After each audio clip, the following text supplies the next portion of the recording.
Hey guys, how you doing? I hope you're all good. In today's video, we're gonna look at 10 things most human beings cannot do. But before we get into this video, don't forget to like this video and subscribe down below so that you can get notified every time we post a new video. So let's get started.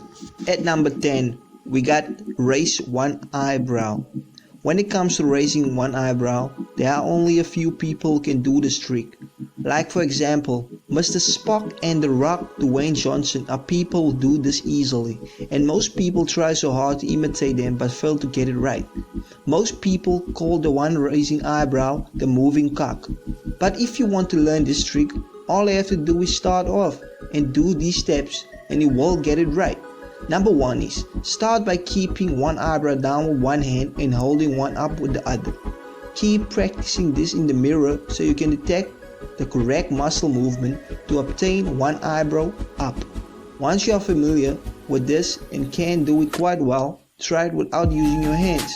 Number 3, practice this in the mirror until you get it right. Number 4, scare and thrill people with your new talent. At number 9, we got licking your elbows. I once read a random piece of data that said it's difficult to lick your own elbow. What's more, that 75% of individuals advised us promptly attempted to lick their elbows. While it's clearly not that easy for certain individuals, evidently Guinness World Records get around 5 cases every day from individuals who imagine that they are uncommon on the grounds that they can lick their elbows, and I know that while you are hearing this, you are also trying to lick your own elbow. At number 8, we got twitching your nose. For some people, twitching their noses is easy. For example, Samantha Stephens of Bewitched. And don't forget the saying, twitch your nose like a witch. There are only a few people who can twitch their noses. And for some people who has not seen someone do it, it is quite surprising to them. Like for instance, Elizabeth Montgomery, the actress that played Samantha in Bewitched. And she actually got sick and tired of fans who kept on asking her to twitch her nose and refused to do it after the series was over. But don't forget, you can actually learn how to twitch your nose.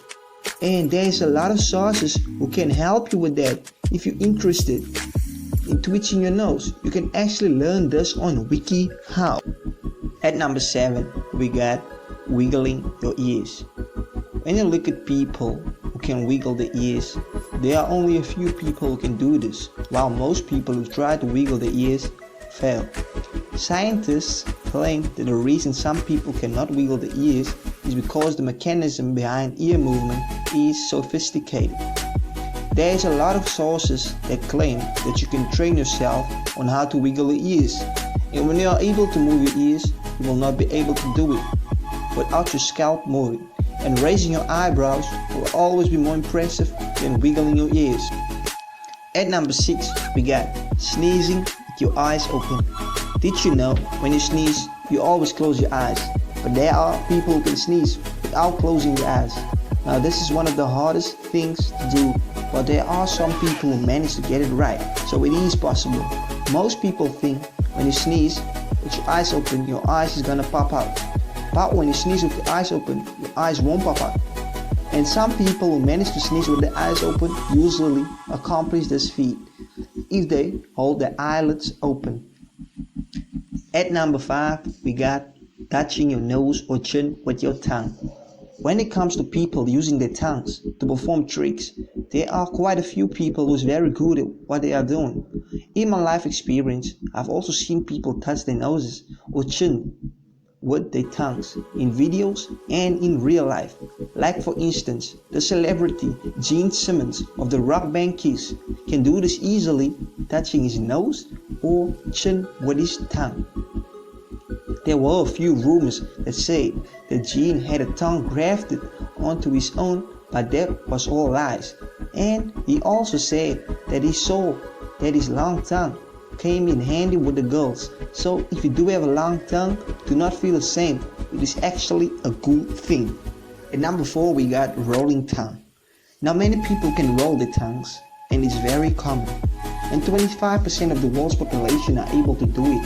However, most of them cannot fold it backwards or make shapes like a spaceship or clover leaf. And don't forget, all these tricks you are able to do with your tongue require muscle control and tongue dexterity. And did you know that some people claim that this ability indicates to the dominant genes? So when you are able to roll your tongue in different ways, you are part of the dominant genes. At number 3, we got putting your feet behind your head. This is actually something I've seen many times before, but according to statistics, there are only a few people who can do this. And one of my friends is actually very good at putting his feet behind his neck. To put your feet behind your head, it doesn't matter how many times you exercise. The exercise does not necessarily mean you will be able to put your feet behind your neck, and does actually depend on your body type. It doesn't matter if you're short or tall to put your feet behind your neck. So people who's able to put their feet behind their necks are actually lucky. So if you are somebody who's able to do that, you are blessed. At number 2, we got opening a bottle with your foot. When it comes to opening a bottle with your foot, there is actually a lot of different ways to open a bottle. But when it comes to opening a bottle with your toes, that is one of the most difficult things to do. The Guinness World Record was set in 2011 with a time of 27.57 by a person who lives in Canada. There is also a video of one celebrity named Ellie Goulding who opens a bottle with her foot. But according to statistics, not everybody can do this. This is some kind of special talent. At number 1, we got double jointed people. Now, what is double jointed people? A double jointed person is a person who can move different parts of their body differently from the average human being. Like for instance, double jointed people can touch their thumb to the inner forearm or place their hands flat on the floor without bending their knees. What causes a person to be double jointed is the soft tissue near the joints. There are sources that claim that being a double jointed person is actually a bad thing, because they have an increased risk for asthma and irritable bowel syndrome among physical disorders. But guys, keep in note that only 20% of the world's population is double jointed. So when you who are watching this video can move your body in different ways than other human beings, that means you are also double jointed. Thank you all for watching this video. I hope you all actually learned something new today, and don't forget to like and subscribe.